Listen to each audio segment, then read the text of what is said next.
Hi everybody. Our students in all parts of Tunisia, welcome to our series of TV English lessons. Today, under the supervision of Mrs. Lama Atwi, you will start with me, Layla Mrabat, the first unit, Art Shows and Holidaying. Our lesson today, lesson 1, is entitled Holidaying. Now let's see what we will do together today. We will talk about holidays and the benefits of holidays. We will see how to plan for our holidays and how to write a postcard. Our final objective will be the following. By the end of the lesson, you will be able to write a postcard to describe your own holiday. Now let me draw your attention that the word holiday is a British English word. Its equivalent in English, in American English, is vacation. Do you like to go on holiday? Of course, who doesn't? Now here remark that go on holiday collocate together. That is, together they make a combination that gives a new meaning different from the meaning of the two words separately. Now let's see other collocations with the word holiday. Certain adjectives collocate with the word holiday. So we say enjoyable or exciting holiday, fun-filled holiday. Example, we had an enjoyable or fun-filled holiday.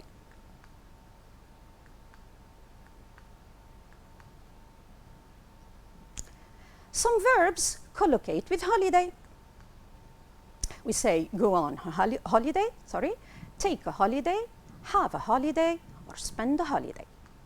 Example, people who go on holidays are called holiday makers. To book a holiday, it means to make a reservation. Example, our neighbors advised us to book that holiday.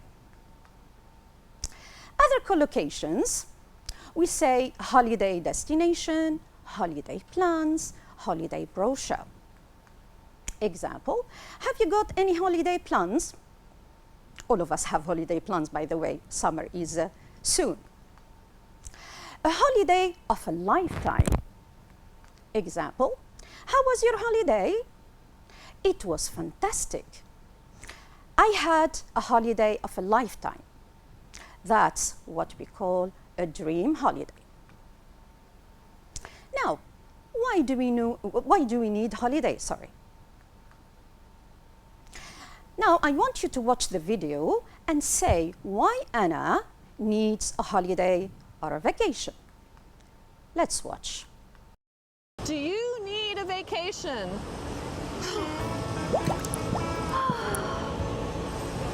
Wow, that was the best vacation I have ever had. In my head, a beach is much better than here. I need a vacation! Poor Anna. You see, she needs a holiday right away. Now, Anna needs a vacation because she is, you certainly guessed, because she's tired, exhausted, weary. We pronounce it weary. So you see here, we pass from the weakest adjective to the strongest one. Anna needs a holiday because she's overwhelmed by work, because she's stressed. Now, what do you think the benefits of going on holiday will be for Anna? Let's guess together. Certainly, she will disconnect from work and daily life routines. She will be able to distress and relax. She will improve her mood. You certainly remarked that she was in a very bad mood. And she will be able to recharge her batteries. Recharge batteries here is an idiomatic expression that means increase her energy. And finally, when she comes back from vacation, she will improve her work productivity for sure. Let's together think and jot down other benefits of going on holidays. Holidaying helps us improve our mental well-being. It's a good opportunity for physical exercise. Those who prefer holidaying with their families will be able to strengthen their familiar relationships or bonds. And if we travel abroad, it will be an opportunity to expand our knowledge by exploring other cultures and languages. And as M. Iden says, in matters of healing the body and the mind, vacation is a true genius. But before going on holiday, we need to plan for it properly. Now, let's together complete the following paragraph using the pictures in the blanks. Here you are. So, how to plan for your dream holiday? The first step to take is to decide about you can guess the word from the picture, the destination. Decide about the destination and the activities to do.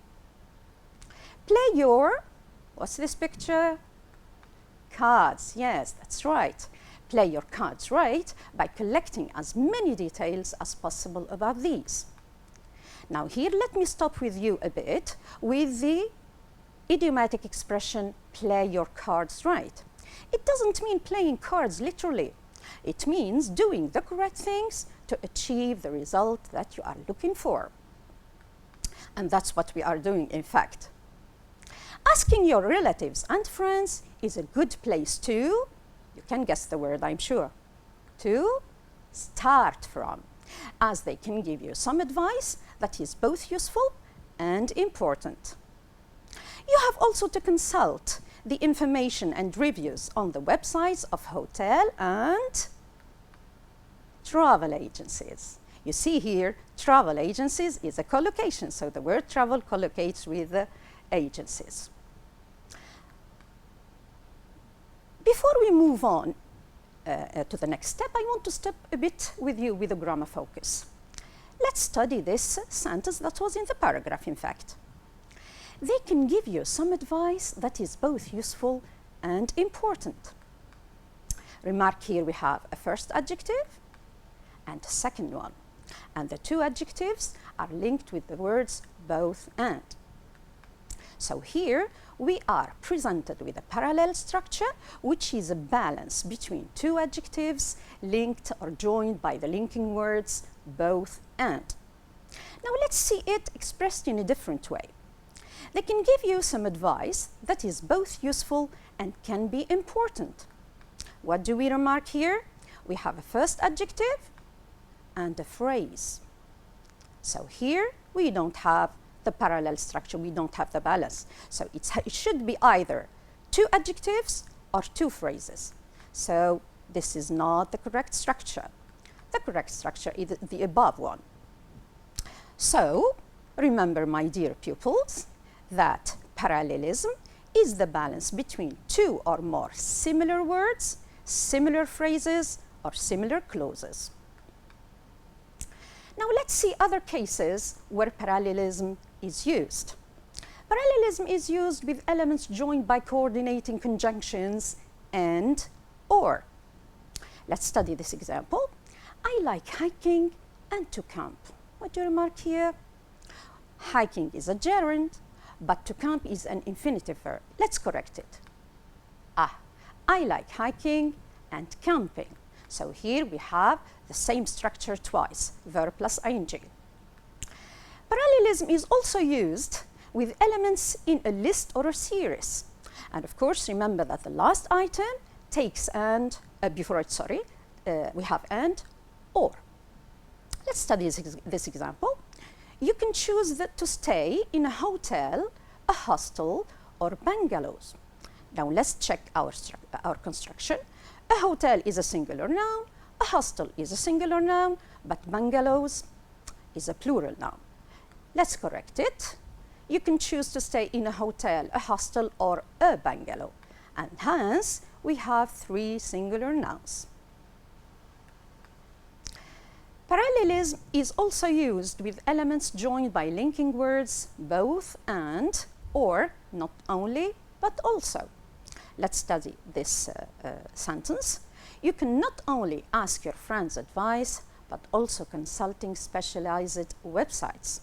Here we have 2 phrases, yes, but the first phrase starts with a base form, but the second phrase starts with a gerund. So let's correct it. Okay, you can not only ask your friends advice, but also consult specialized websites. Hence, the 2 phrases are similar. Parallelism is also used with elements joined by the conjunctions either or neither nor. Let's study this example again.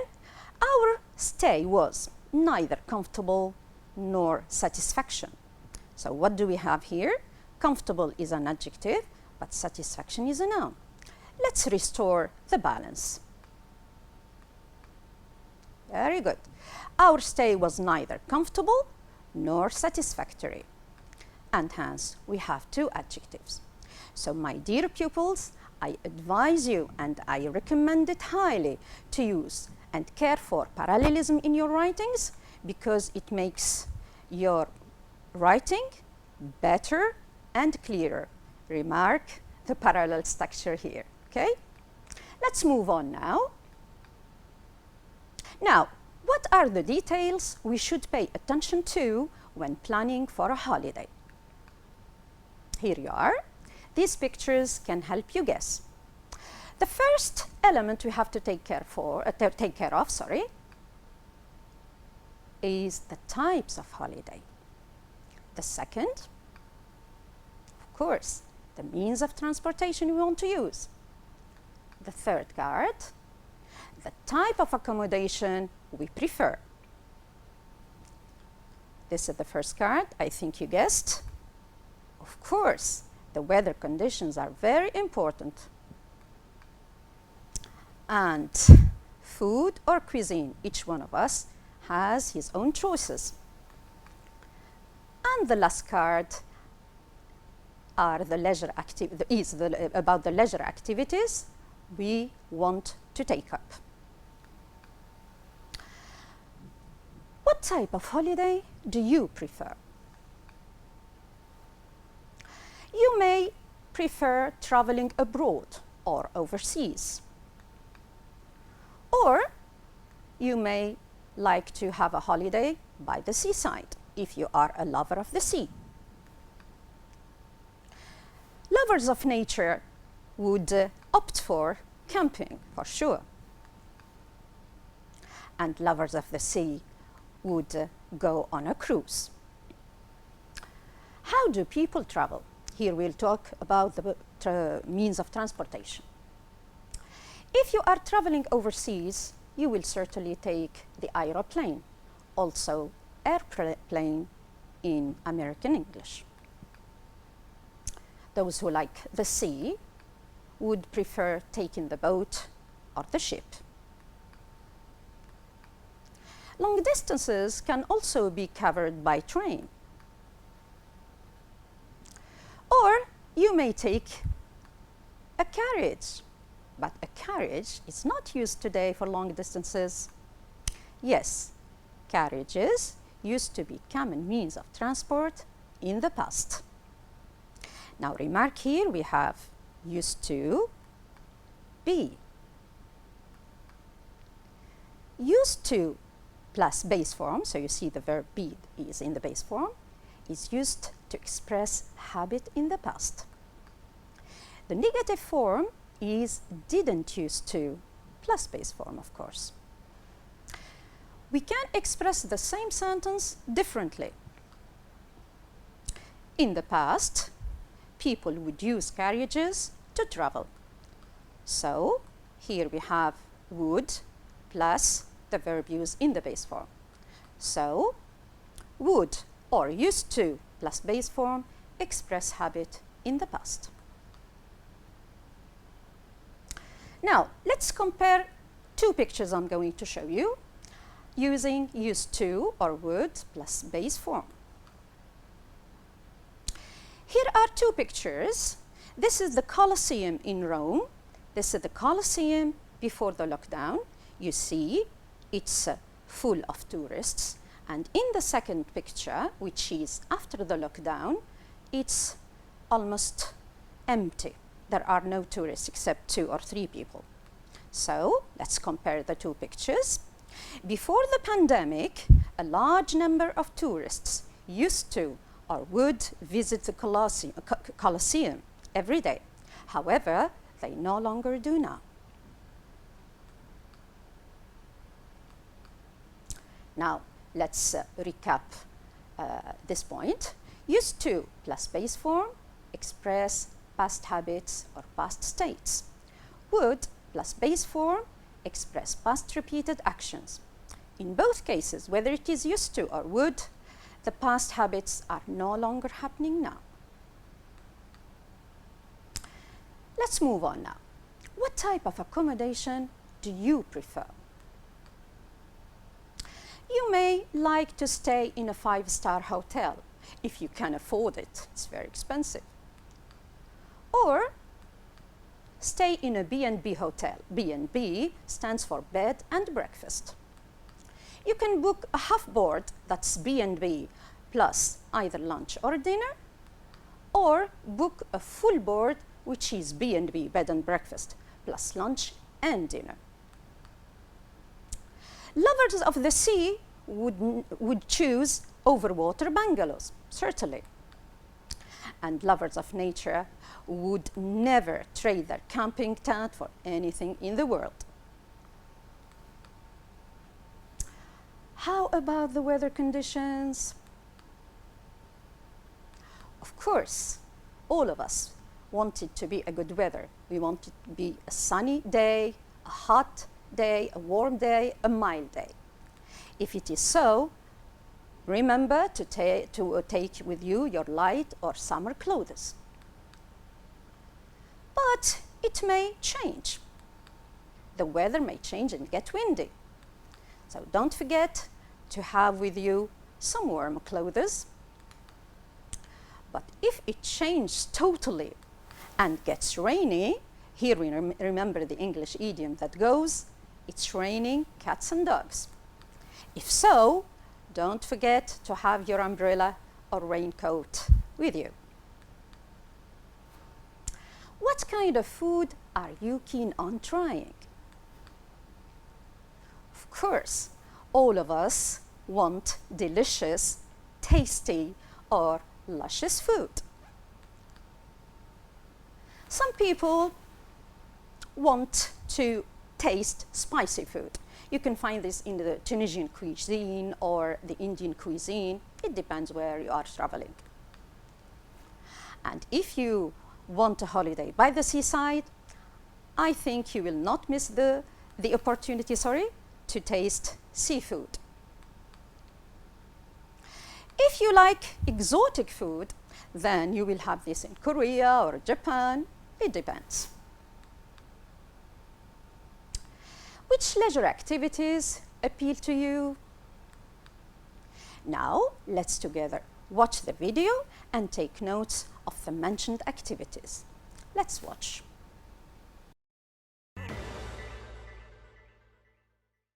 Hello, have a seat.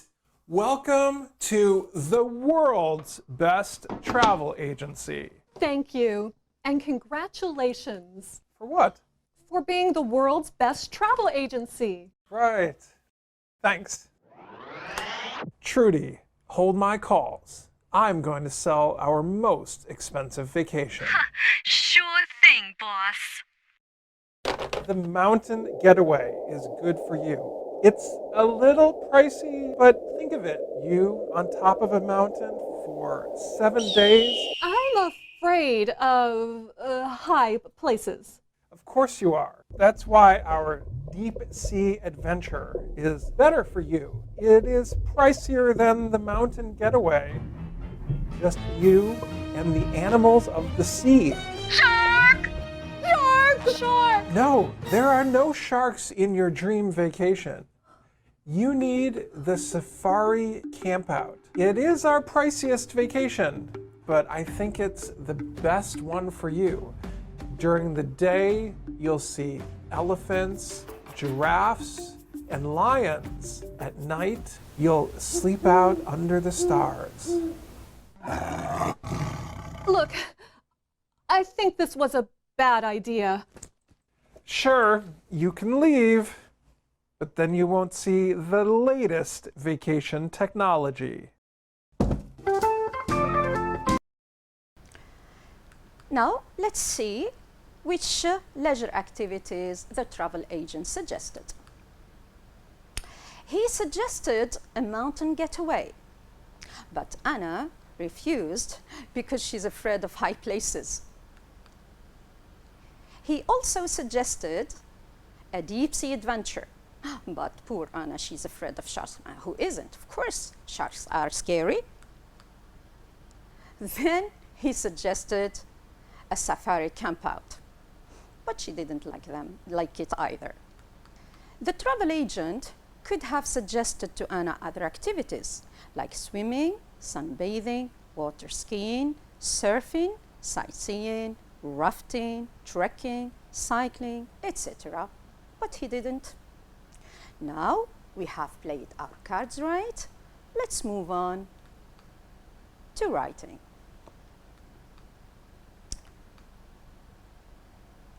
Now we are going to write a postcard. And in fact, it's not us who is going to write it, sorry. It's Anna. Remember, Anna didn't leave. She returned. And what happened? Finally, Anna booked the holiday she wanted. She's now in the destination of her dreams. She writes a postcard to her sister to tell her about her holiday and how beneficial it has been for her. Let's help Anna write her postcard. But before starting writing, we have to make sure that we identify these 4 parts. What genre of writing are we asked to write? So the genre is a postcard. The audience, to whom is she going to write? To her sister, so that's her audience. For which purpose? Yes, she's writing to describe her holiday and the benefits of her holiday. Now, when we identify these 3 parts, we can decide which style we will adopt. So our style will be informal, because it's an informal letter, in fact. Since she is describing her holiday, then she's going to use adjectives. And she's now taking on her holiday, so the present tenses are going to prevail. Mostly present tenses, of course, simple present, present progressive, and present perfect. Now, a postcard has a specific layout. Let's see which parts should be in a postcard. Of course, it starts with the salutation, then the message. Here the message will include the reason for writing, describing the holiday, the destination, the accommodation, the planning, and then she will talk about the benefits. She finishes her message with a closing remark and then the signature. On the right side, there she will write her full name, the address, the state where the letter is going to be posted, and the country. And in the right corner, of course, that's the place of the stamp.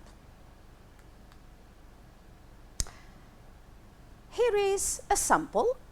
Let's study it together and see if all the parts of a postcard are there. Let's check. Dear Kate. So there, the salutation is correct. Now let's check the message. I'm having the vacation of my lifetime, and I'm excited to tell you about it. So here she's mentioning the reason for writing.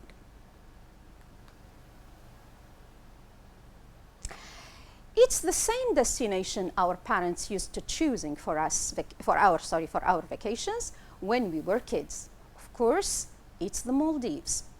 Here she describes the destination.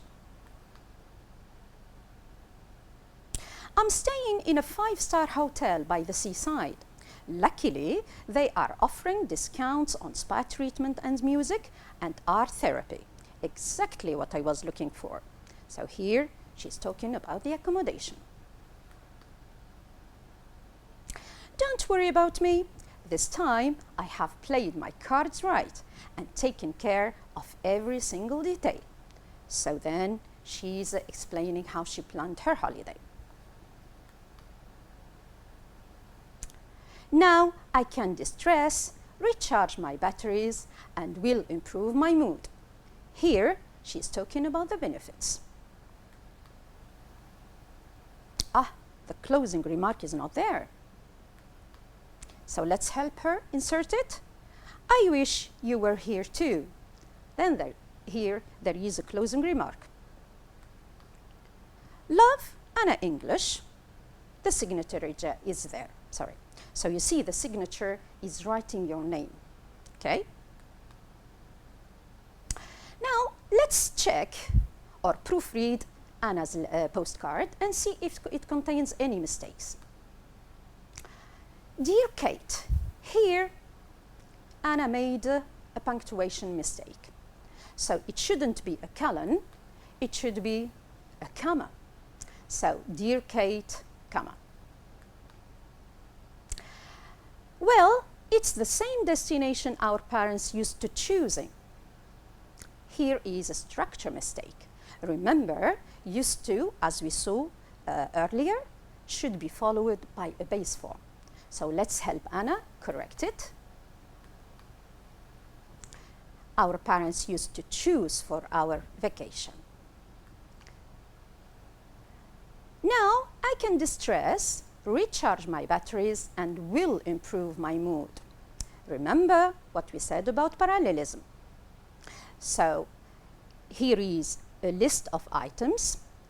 Distress, recharge my batteries, both are in the base form. Will improve is conjugated in the future. That's not correct. So let's restore the balance and correct the structure. Now I can distress, recharge my batteries, and improve my mood. Finally, she signs her letter, Love Anna English. Since it is an informal letter, no need to write your full name. So Anna, she should write, here, Anna, and that's enough. Now our postcard is complete. Let's read it. Dear Kate, guess what I'm doing? I'm having the vacation of my lifetime, and I'm excited to tell you about it. You certainly wonder where I am now. Well, it's the same destination our parents used to choose for our vacations when we were kids. Of course, it's the Maldives. Finally, I'm off the beaten track. Now I can distress, recharge my batteries, and improve my mood. Don't worry about me. This time, I have played my cards right and taken care of every single detail. I'm staying in a 5-star hotel by the seaside. Luckily, they are offering discounts on spa treatment and music and art therapy. Exactly what I was looking for. That's what I call a dream holiday. I wish you were here too. Love, Anna. Here on the right side, she's written her name, Kate English, the address, and then in the corner there is a stamp from the Maldives Islands. Now, we helped Anna to write her postcard. She can now post it from the Maldives. It's your turn. to write your own postcard. So you are holidaying in the destination of your dreams. Write a postcard to your friend to tell him or her about your enjoyable vacation. Follow the steps we went through together, don't forget, and give your piece of writing to your teacher so that he corrects it for you. Now, before leaving, let's wrap up and see what we can do now after the lesson has come to its end. Now, you can use collocations and expressions related to holidaying in a writing. You can express past habits using used to and would. And you can write a postcard to describe your holiday. Now, dear pupils, we have reached the end of our lesson. I hope you enjoyed it. Thank you for watching. See you next time. Goodbye.